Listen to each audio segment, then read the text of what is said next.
माध्यमिक विद्यालय के शिक्षकों पर सबसे बड़ी कार्रवाई। विद्यालय में बच्चों को लाने होंगे, अन्यथा वेतन बाधित होगा। दोस्तों नमस्कार, मैं हूं आपका दोस्त एसके चौधरी। बिहार में सबसे बड़ी कार्रवाई देखने को मिली है दोस्तों। आखिर माध्यमिक विद्यालय के शिक्षकों के ऊपर एक ऐसी कार्रवाई की गई है जिसने पूरे बिहार भर के माध्यमिक और उच्चतर माध्यमिक विद्यालय के शिक्षकों के लिए एक बड़ा संदेश दे दिया है। आइए दोस्तों, आज के इस वीडियो में हम आपको बताते हैं।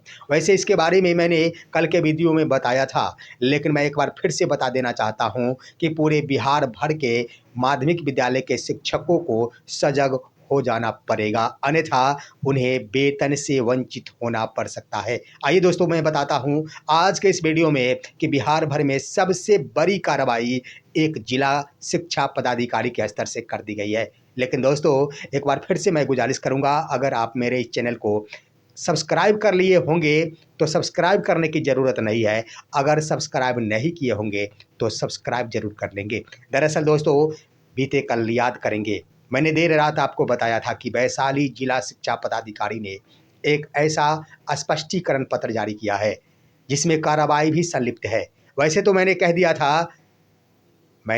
था उस वीडियो में कि कम से कम स्पष्टीकरण का इंतज़ार किया जाना चाहिए था, लेकिन दोस्तों यहाँ पर स्पष्टीकरण का मायने चाहे कुछ भी दिया जाए, स्पष्टीकरण के रूप में कुछ भी दिया जाए, लेकिन तत्काल प्रभाव से जो गलती की गई है मार्च महीने में, उस गलती के कारण जिला शिक्षा पदाधिकारी ने आधे वेतन की कटौती कर ली है उस विद्यालय के तमाम शिक्षकों के वेतन से।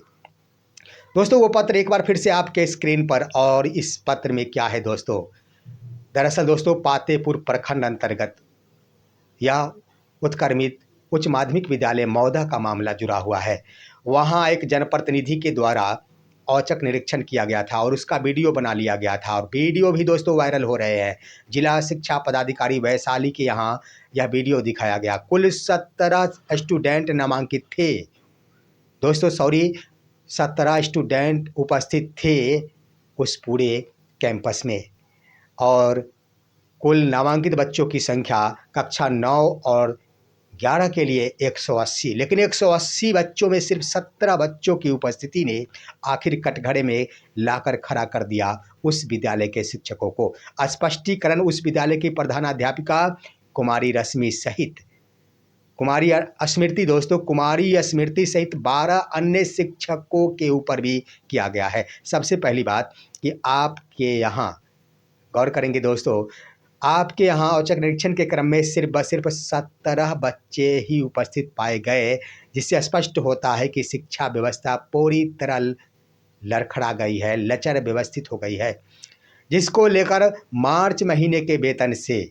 आप सभी के वेतन की से 50% की कटौती कर ली जाती है, और साथ ही साथ अगर अप्रैल महीने में बच्चों की उपस्थिति नहीं बढ़ती है तो पूरा का पूरा वेतन बाधित कर दिया जाएगा। अब दोस्तों नो वर्क नो पे लागू करने की बात कही गई है। दरअसल दोस्तों स्पष्ट पूरे बिहार भर में देखेंगे तो यह एक नया संदेश देखने को मिला है। वैसे माध्यमिक हो या फिर उच्च माध्यमिक हो, सच बोलने में कोई हर्ज नहीं होती दोस्तों। पूरे बिहार भर के माध्यमिक और उच्चतर माध्यमिक विद्यालय पर अगर आप नज़र दौड़ाएंगे तो आपको स्पष्टता जरूर नजर आएगी। दरअसल कुछ वैसे ही विद्यालय होंगे जहां बच्चों की उपस्थिति होती होगी, लेकिन सारे के सारे खासतौर पर जो उत्क्रमित माध्यमिक या फिर उच्च माध्यमिक विद्यालय है वहां की स्थिति काफ़ी दयनीय है। बच्चों की उपस्थिति नगण्य रहती है। दरअसल दोस्तों शिक्षक भी कोई भूमिका नहीं निभाते हैं, बच्चों की उपस्थिति बढ़े इस पर सक्रियता नहीं दिखाई जाती है। यहाँ पर शिक्षकों का कहना होता है कि अगर बच्चे आएंगे तभी तो मैं पढ़ाऊंगा, लेकिन सवाल है कि बच्चे कैसे आएंगे विद्यालय, इसके लिए भी तो प्रधानाध्यापक सहित शिक्षकों को भी प्रयास करना पड़ेगा। लेकिन शिक्षक यही सोचकर कम से कम दिनों को टाल देते हैं कि बच्चे नहीं आ रहे, तो जब तक नहीं आ रहे तब तक तो कम से कम समय खेपा जा रहा है। लेकिन अब वो वक्त समाप्त हो गया दोस्तों। एक जिला शिक्षा पदाधिकारी वैशाली ने जब यह पत्र जारी कर दिया है तो यह मानकर चलना होगा कि पूरे बिहार भर के जिला शिक्षा पदाधिकारियों के स्तर से ऐसे पत्र जारी करने शुरू कर दिए जाएंगे। मुश्किलें बढ़ जाएगी, खासतौर पर माध्यमिक और उच्चतर माध्यमिक विद्यालयों में कार्यरत शिक्षकों की।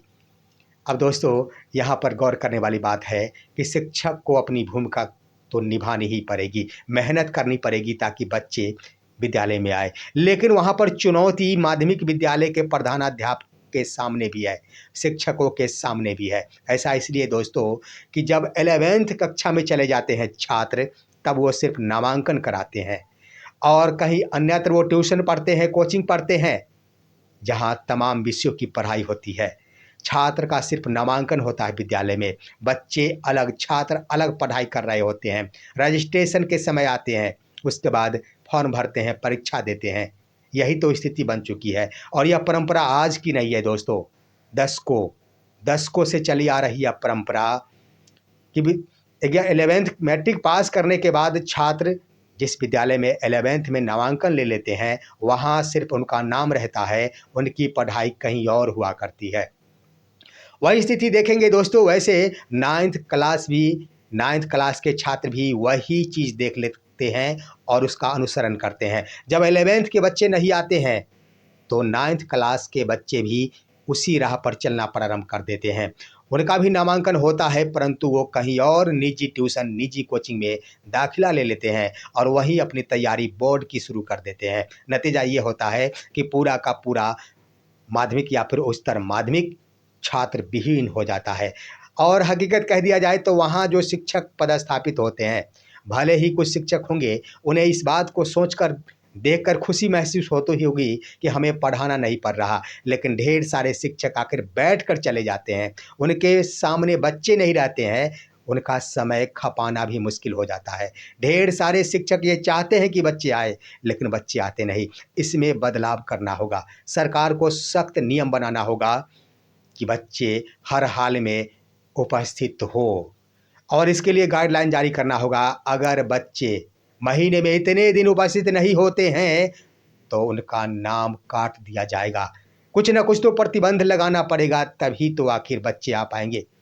क्योंकि यह सही बात है कि शिक्षक कोशिश करेंगे बच्चों को विद्यालय में लाने की, जाएंगे, गांव-गांव घूमेंगे, बच्चे के द्वार पर जाएंगे, लेकिन अगर बच्चे नहीं आए तो आखिर शिक्षक क्या करेंगे? इसके लिए कुछ ना कुछ प्रतिबंध लगाना ज़रूरी होता है, कुछ ना कुछ पावर देना चाहिए।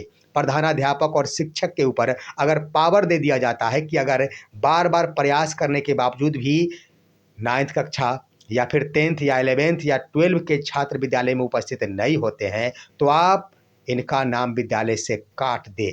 अगर ऐसा प्रावधान लागू कर दिया जाता है, तो निश्चित रूप से तमाम छात्र विद्यालय में आएंगे। रह गई बात पढ़ाई की, तो आज सरकार के स्तर से वैसी व्यवस्था कर दी गई है जिसके आधार पर सभी विषयों के शिक्षक तमाम माध्यमिक, उच्चतर माध्यमिक विद्यालय में पदस्थापित है।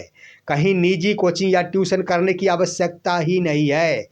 जब आवश्यकता ही नहीं है, तो सिर्फ और सिर्फ बच्चों की उपस्थिति हो जाए। वैसे जो एक तरफ कह दिया जाए, जिला शिक्षा पदाधिकारी वैशाली के स्तर से जो कार्य किया गया है, प्रथम दृष्टया मैं इसे सही ज़रूर कहूँगा। कम से कम एक संदेश देने की कोशिश की गई है, लेकिन वहीं पर मैं ये भी कहना चाहूँगा कि कुछ ना कुछ प्रतिबंध छात्रों के ऊपर लगाया जाना चाहिए ताकि वो विद्यालय में उपस्थित हो। क्योंकि दशकों से, मेरा तो मानना है कि लगभग 40-50 वर्ष पहले से यह परंपरा चली आ रही है कि नामांकन लेने के बाद, उच्च कक्षा में नामांकन लेने के बाद छात्र विद्यालय को भूल जाते हैं और अपनी पढ़ाई कहीं और निजी इंस्टीट्यूट में कर रहे होते हैं। इस परंपरा में बदलाव लाना सरकार के लिए एक बड़ी चुनौती है और वही चुनौती शिक्षकों के सामने भी है। देखना है क्या होता है, लेकिन एक तरफ संदेश दिया गया है तो दूसरी तरफ इस पर कठोर कदम भी सरकार के स्तर से उठाना लाजमी बनता है। फिलहाल आप क्या कहेंगे? अपनी राय कमेंट के माध्यम से दीजिए। हमारे इस वीडियो को ज़्यादा से ज़्यादा लाइक और शेयर कीजिए और अब दीजिए अपने दोस्त को इजाज़त अगले वीडियो तक के लिए। तब तक के लिए नमस्कार।